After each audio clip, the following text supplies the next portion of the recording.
pouvons nous asseoir quelques minutes pour écouter Monseigneur Paul Desfarges, évêque d'Alger, archevêque d'Alger.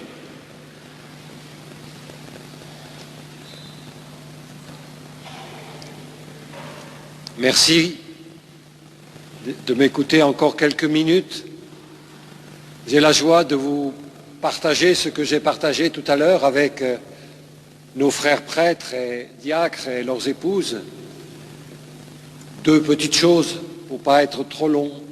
La première chose, notre grande joie, la joie de notre Église d'Algérie et au-delà du peuple d'Algérie d'avoir vécu le 8 décembre 2018 la béatification de nos 19 frères et sœurs martyrs du plus grand amour. Martyrs parce qu'ils ont donné leur vie, ils l'avaient donnée à Dieu, ils l'ont donnée tous les jours dans le service et la fraternité avec leurs frères et sœurs, algériens, algériennes, musulmans, musulmanes. Et comme l'a dit le Saint-Père, en ce 8 décembre, a été tracé dans le ciel algérien, et particulièrement le ciel d'Oran, un grand signe de fraternité, pas uniquement pour l'Algérie, mais pour le monde entier. Car notre joie, ça a été d'abord de célébrer cette béatification en Algérie, mais aussi avec nos frères et sœurs algériens, algériennes.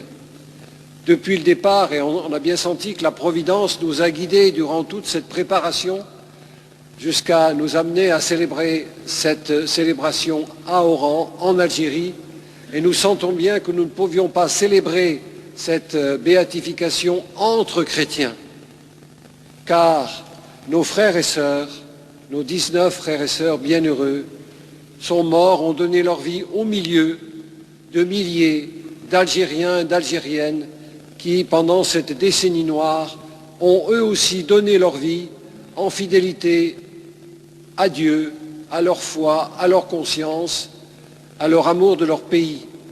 Et parmi eux, en particulier, 114 imams qui ont refusé de cautionner la violence, refusé de signer des actes juridiques que leur demandaient les groupes armés pour justifier la violence. Ils en sont morts, ainsi qu'un certain nombre d'autres intellectuels, journalistes, artistes, mais aussi des gens très simples, des pères et des mères de famille, qui ont refusé d'obéir aux injonctions de ces groupes armés.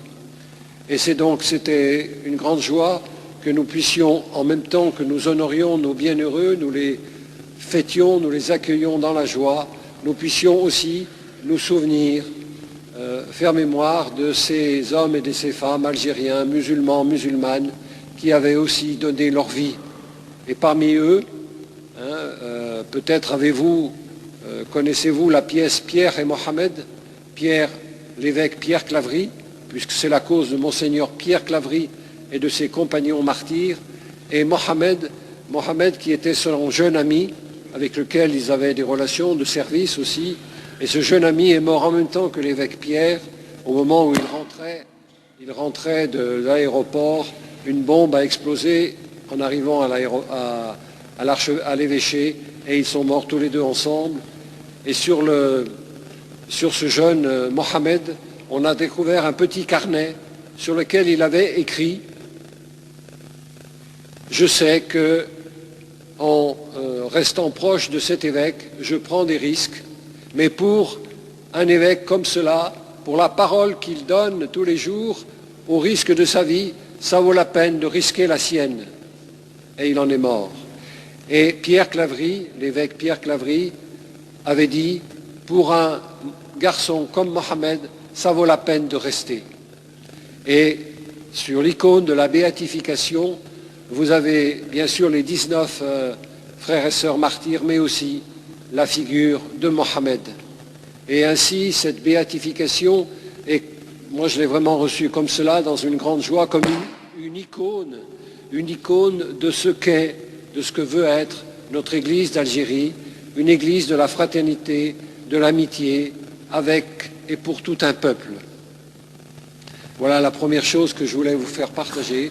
ce qu'est vraiment notre Église. Elle n'est pas une Église, elle est vraiment une Église qui donne sa vie pour le peuple algérien, avec le peuple algérien.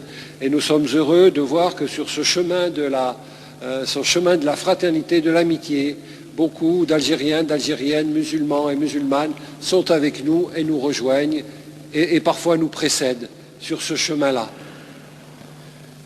Deuxième chose, pour ne pas être trop long, dont je vais vous dire un tout petit mot, le Père évêque m'a dit, mais dis un petit mot aussi de ce qui se passe aujourd'hui en Algérie.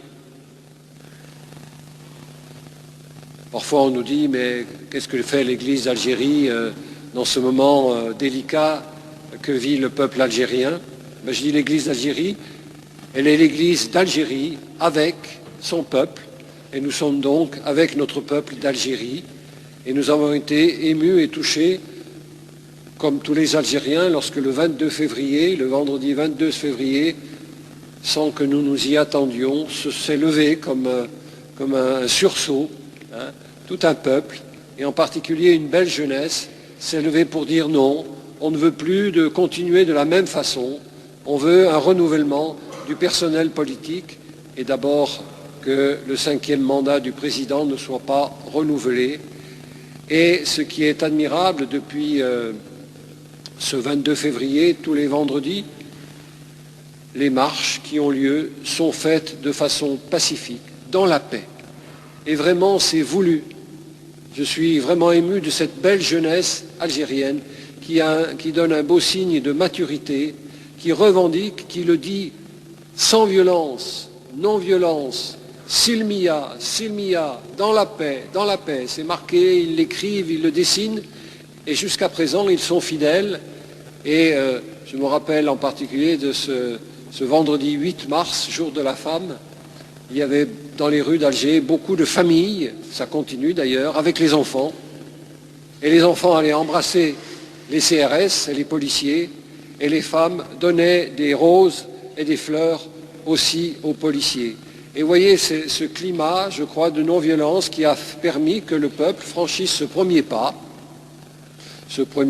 qui fait que le président a renoncé à son 5e mandat. Ce n'est pas fini, ce n'est pas gagné, mais la volonté de continuer dans la non-violence est vraiment une volonté affichée. Et je pense qu'il y aura encore des pas qui seront faits pour que les nouvelles élections, peut-être qu'elles seront encore changées de date, parce qu'il y a encore une incertitude. Beaucoup de gens n'ont pas encore confiance qu'elles pourraient se célébrer, se vivre dans la transparence et dans la vérité. Et donc on espère qu'il y aura encore quelques modifications dans l'équipe de préparation de ces nouvelles élections. Alors c'est une occasion, une invitation que je vous fais de prier pour nous, de prier avec nous. Et vraiment je suis touché parce que la non-violence, la paix, c'est une force. Et si le gouvernement a calé et l'armée a fait des concessions importantes, c'est à cause de cette force de la non-violence et de la paix. Merci.